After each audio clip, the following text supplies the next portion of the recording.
Hello, invisible friend. April here, and the date today is June 8th, 2026.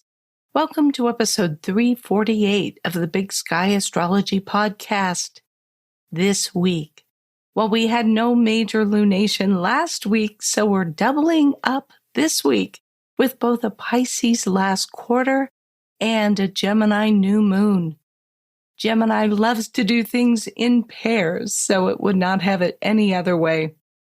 One of the nicest transits for a relationship all year takes place this week as Venus makes a conjunction with Jupiter in Cancer, just before Venus enters glamorous Leo.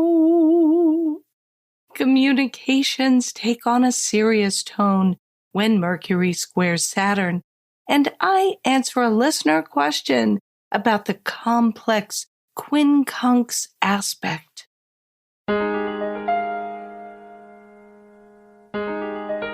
The week begins with the moon report, and we begin, as always, with the week's major lunation. And in this case, it's the first of two, the Pisces Last Quarter moon, on Monday, June 8th at 3 a.m. Pacific time. That's at 17 degrees 38 minutes Pisces and Gemini. We know that at the last quarter moon, it's time to take final action on our new moon goals. And in this case, we're going back to the May 16th new moon in Taurus. But the moon in Pisces doesn't necessarily move in a direct way.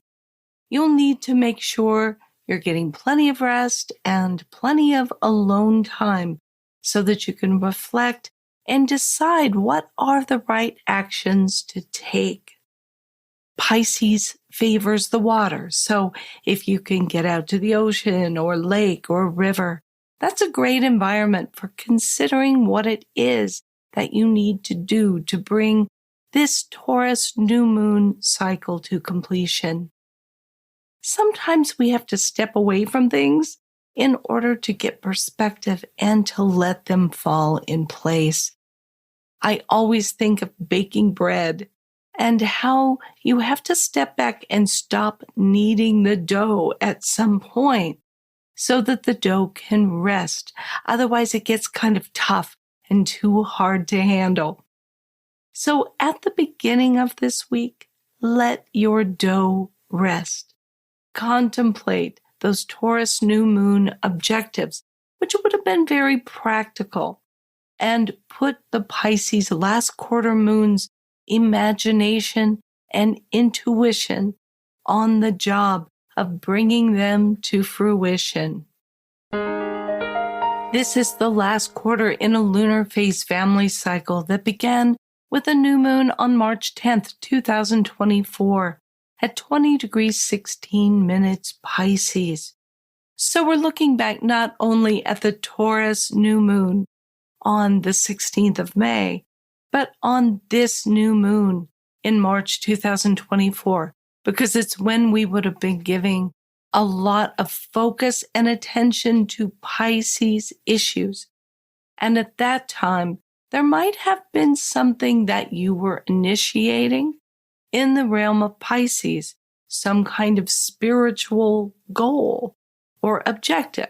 Perhaps you decided, boy, I would really love to go on a retreat sometime in the next couple of years. And this would be a time that you might be making a concerted effort to bring that goal to completion.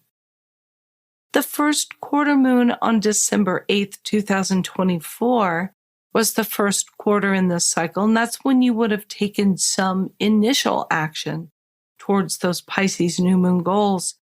9 months later, there was a full moon on September 7th, 2025, and that would have been the time to get clear perspective on exactly what you wanted to do to further the Pisces new moon objectives. And now we're at the last quarter, and we have another 9 months to live in this last quarter phase and make the right kinds of actions toward those previous goals.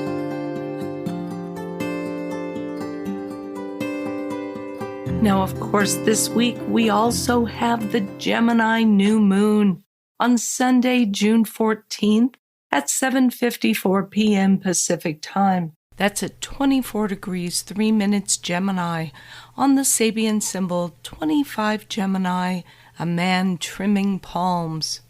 True to its Gemini nature, as I said, this new moon comes as part of a pair of lunations for this week. The new moon point itself isn't actually making any close aspects to planets, but it is ruled by Mercury in Cancer, which is square Saturn, as well as being in its retrograde shadow as of June 12th. It will station retrograde on June 29th, but we're already feeling a little bit of that retrograde message coming our way. So we might expect some blockages in communication with the square to Saturn, as well as some delays possibly with travel. But Mercury square to Saturn goes along with the new moon Sabian symbol about the man trimming palms, because it's an image of someone bringing order. So consider this a good new moon period for tidying up, for getting your car serviced, organizing paperwork, catching up with correspondence. This is the new moon in a lunar phase family cycle that will unfold over the coming 3 years.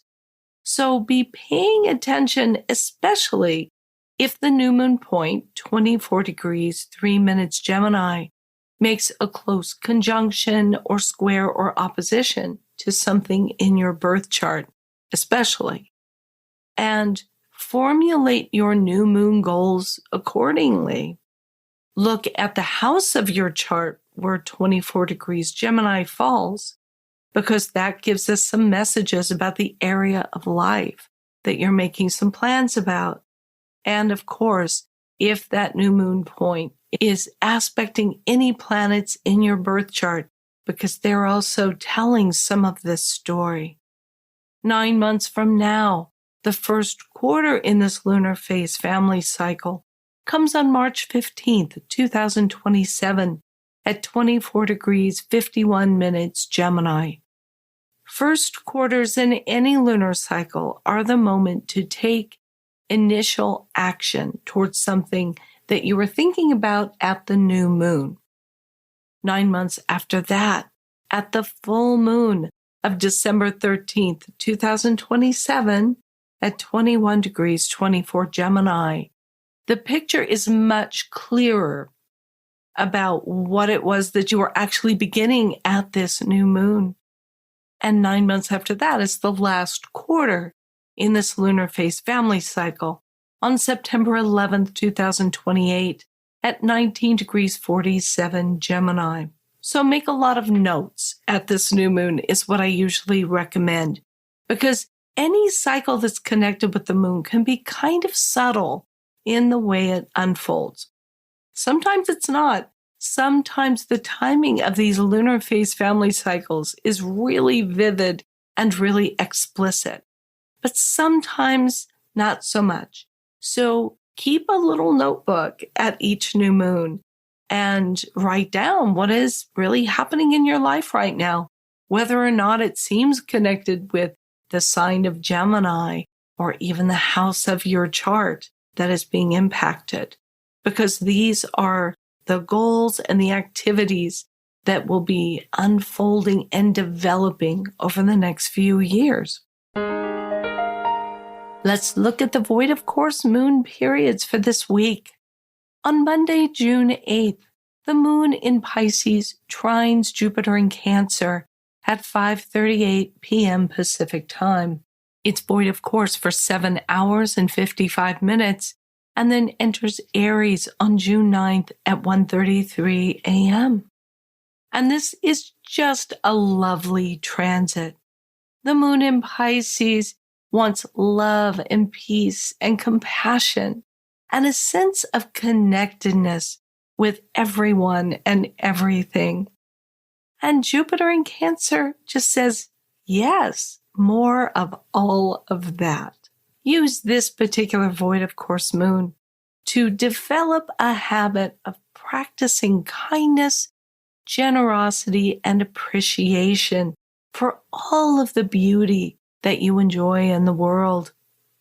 On Thursday, June 11th, the moon in Aries squares Venus in Cancer at 1:22 a.m. Pacific time. It's void of course for 4 hours and 6 minutes, then enters Taurus at 5:28 a.m. Venus is the planet of relationships, and when she's in Cancer, our top priorities tend to be around family, our inner circle, and also the comforts of home. The moon in Aries, however, just wants to do what it wants to do when it wants to do it. And that rarely includes checking in with what's going on with the people closest to us. A 5-minute conversation can feel stifling if you are ready to act on an idea. But it's nothing compared to disappointing a loved one and going into a grudge that could last days or longer.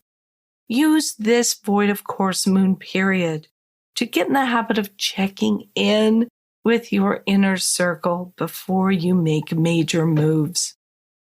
On Saturday, June 13th, the moon in Taurus sextiles Jupiter in Cancer at 12:30 a.m. Pacific time. It's void of course for 5 hours and 36 minutes and enters Gemini at 6:06 a.m. During this void of course period, the desire for comfort and for a lush and loving home life will probably be pretty strong. Shower the special people in your life with affection, with gifts, with delicious food.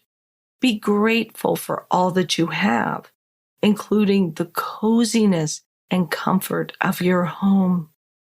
Use this void of course moon period to get in the habit of slowing down a little bit, moon in Taurus, and appreciating all of the people and places and things in your life that feel like home to you. And on Sunday, June 14th, the moon in Gemini makes a conjunction with the sun at 7:54 p.m. Pacific time. It's void of course for 9 hours and 20 minutes, then enters Cancer on Monday, June 15th at 5:14 a.m. This is basically the Gemini New Moon. So this could signal a new beginning with communicating the parts of your life, especially with Mercury in Cancer, that may not have a voice, such as feelings or nostalgia or even some resentment. In fact, all of the void of course moon periods this week are linked in some way to Cancer. So pay particular attention to the Cancer areas of your chart. The moon and sun in Gemini are pretty cerebral.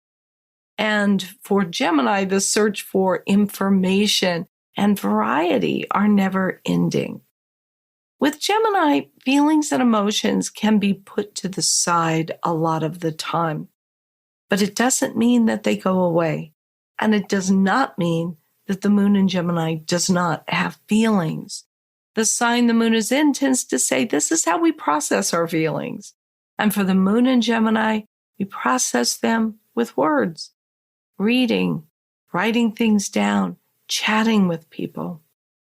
Use this void of course moon period to get in the habit of taking short breaks to breathe and focus on what you feel in your body and your heart and gut, so that these emotional hiccups can be soothed before they get out of hand.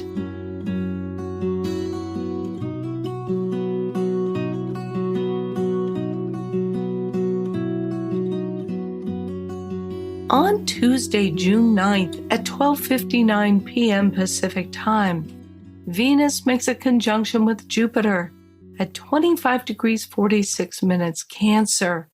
On the Sabian symbol 26 Cancer, contentment and happiness in luxury, people reading on Davenports.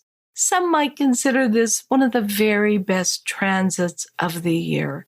We have Venus, the lesser benefic, in a conjunction with Jupiter, the greater benefic, planets that were traditionally thought to convey some of the best possible, shall we say, luck.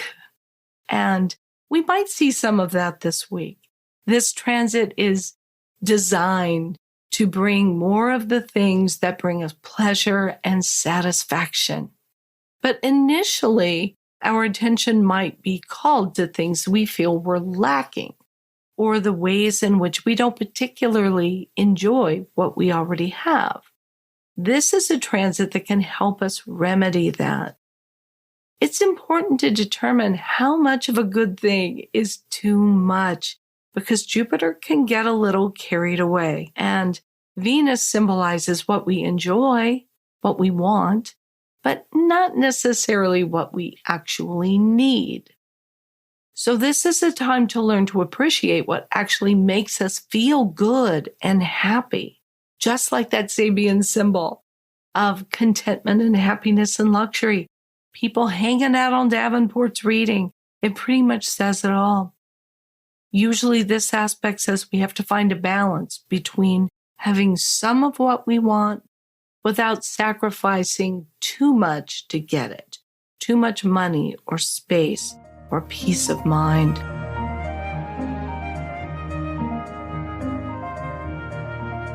Later that evening on Tuesday, June 9th at 10:39 p.m. Pacific Time, Mercury in Cancer squares Saturn in Aries.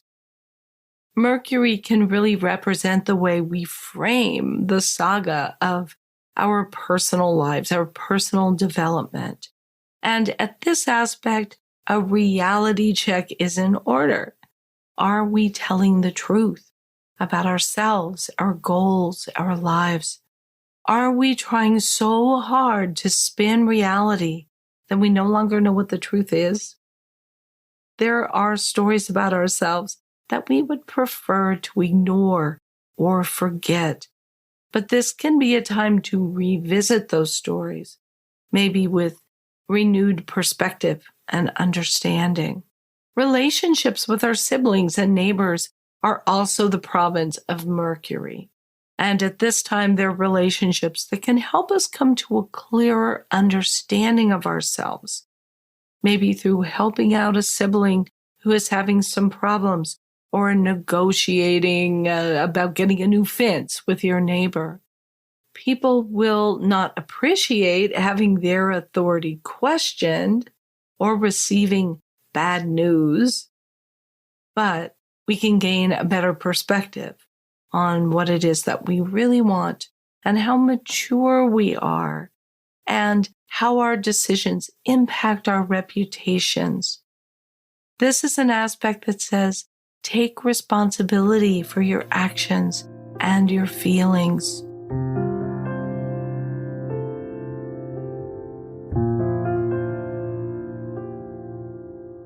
And on Saturday, June 13th at 3:47 a.m. Pacific Time, Venus enters Leo.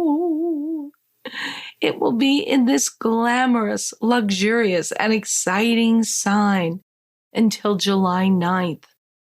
This is the time during the year to make those thrilling purchases that you may have been putting off for a long time. Now, of course, we have to keep the reality of our financial circumstances in mind as we do this. But it means if you have been saving, if you have been putting things off, this is the time to splurge a little bit. And generally, Venus in Leo likes things that are a little bit glamorous, that maybe make us feel like a king or a queen. We might find ourselves being invited to social events that really seem appealing to us because we get to dress up, we get to take a trip to the salon, and maybe we're not really in a position to do all of that financially, as I say. But it is, at the very least, about digging deep into your closet and taking out your most special outfit which at the time might have seemed a little bit over the top when you bought it, but now feels just right. Venus will be in this sign, as I said, until July 9th. And at this time, Jupiter will be at 2 degrees Leo, at the same time that Uranus, Neptune, and Pluto will all be at 4 degrees of Gemini, Aries, and Aquarius. That is a very exciting configuration that we'll talk about a little closer to that time.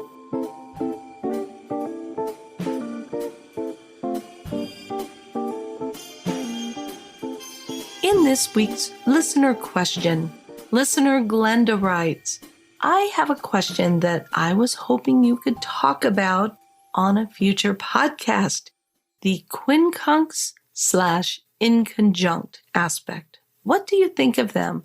Are they more important as a transit than as a natal aspect? Robert Hand doesn't place much significance on them as a transit, and I'm not sure what he thinks as a natal aspect. I'd love to hear what you think about them. And yes, I have one in my natal chart, a significant one, Venus and Mars. Ugh. But I think it makes sense when I reflect on my relationships. Thank you. Glenda, thank you for that question. Oh, the mysterious quincunx. Let me first give a general rundown about this aspect, because it's not one that I cover on the podcast normally, because I usually have my hands full with the major aspects of the week. So this aspect might be a little new to some listeners. The quincunx is an aspect that separates two planets by 150 degrees. So it's kind of between a trine and an opposition. Along with the semi-sextile aspect, which is a 30-degree aspect, the quincunx is sometimes called an inconjunct, which just refers to aspects between planets and signs that have nothing in common. They are not of the same or even a complementary element, and they are not in the same modality, cardinal, fixed, or mutable. The quincunx is generally described as a minor aspect, and this is not a commentary on its relative power or importance, really. Major aspects are the ones that divide the 360-degree wheel by fundamental numbers, 1, 2, 3, 4, or 6, and create powerful and obvious angles. But minor aspects are angles that divide the circle by more complex numbers, like 8 or 12 or 5, and they create less obvious manifestations. So as I say, it's not that they aren't important. They can tell us a lot, but they tend to be a little bit more subtle often than the major aspects, like a conjunction, sextile, square, trine, or opposition. The key, I think, to understanding the quincunx is that planets that are in this aspect don't speak the same language. The exception might be a quincunx in the signs of Taurus and Libra, because they at least share the same planetary ruler, Venus, or Aries and Scorpio, which are both ruled by Mars, and even to some extent Cancer and Sagittarius, because Sagittarius is ruled by Jupiter, which is exalted in Cancer. Here's how to find a quincunx aspect easily. Begin with a planet in a sign and find its opposition point, so its opposite sign. The quincunx will naturally occur in the signs either side of that opposition. So in the case of, say, Virgo, the opposition would be in Pisces, and the quincunx would be in Aquarius, the sign before that, or Aries, the sign after it. Now, this isn't true 100% of the time, because we can have aspects between planets that we call dissociate or out of sign, but it is the standard. So with the quincunx, we are talking about signs that are kind of awkward with each other. Virgo and Aquarius are an earth sign and an air sign, mutable and fixed. Earth signs operate from the practical side of life. They tend to be a little more physical in nature, whereas air signs like to figure things out and consider different possibilities. Virgo and Aries are earth and fire. Fire signs are enthusiastic and excitable, which tends to be pretty different from the grounded earth signs. In the birth chart, planets that are quincunx each other represent parts of ourselves that have to learn to compromise and adapt. You mentioned Venus quincunx Mars in your chart, Glenda, and this can definitely be seen pretty clearly in relationships where there's a lot of compromise and adaptation that will be required. And in terms of the other Venus parts of your life, such as money, what you want is sometimes out of sync with your ability to get it. You might want a particular salary, Venus, but be drawn to work, ruled by Mars, that doesn't tend to pay that kind of salary. Because of its natural association with the 6th and 8th houses, the quincunx can also refer to possible health problems or weaknesses, even if the planets involved in the quincunx are not in those houses. Where transits are involved, a quincunx can prompt a time of frustration, delays, or sometimes health challenges. Transiting Pluto has been triggering my natal quincunx between Venus and Jupiter ever since it went into Aquarius. And my business has slowed down a bit from its heights during COVID, and I've been dealing with getting some of my health care measurements, such as blood pressure and blood sugar, a little closer to what they should ideally be. So that particular quincunx has been sitting in my birth chart my whole life, but it really hasn't been until this transiting quincunx has come along to activate it that I've been needing to deal with some of these issues. So those are just some thoughts. And for more on the quincunx, I do recommend the work of Rick Levine, who's done a lot of work in this area. And in the show notes for this episode, we will link to a class that he gave on quincunxes through Astrology Hub and a really good YouTube interview he did with Stormy Grace, who incidentally has her own new book out about planetary aspects. And I haven't looked at it yet, so I'm afraid I don't know if she addresses the quincunx, and you might get more information from that, but give it a try. Glenda, thank you so much for your question, and the best of luck continuing to work with that Venus-Mars quincunx. If you have a question about astrology that you'd like me to answer on a future episode of the podcast, leave a voicemail of 1 minute or less at speakpipe.com/Big Sky Astrology Podcast, or send an email to me at april@bigskyastrology.com.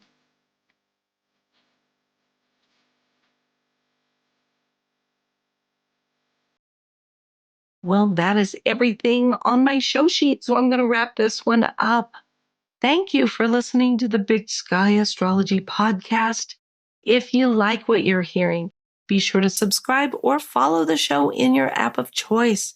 Leave a rating or a review, and I hope you will help spread the word by telling an astrology-loving friend about the podcast.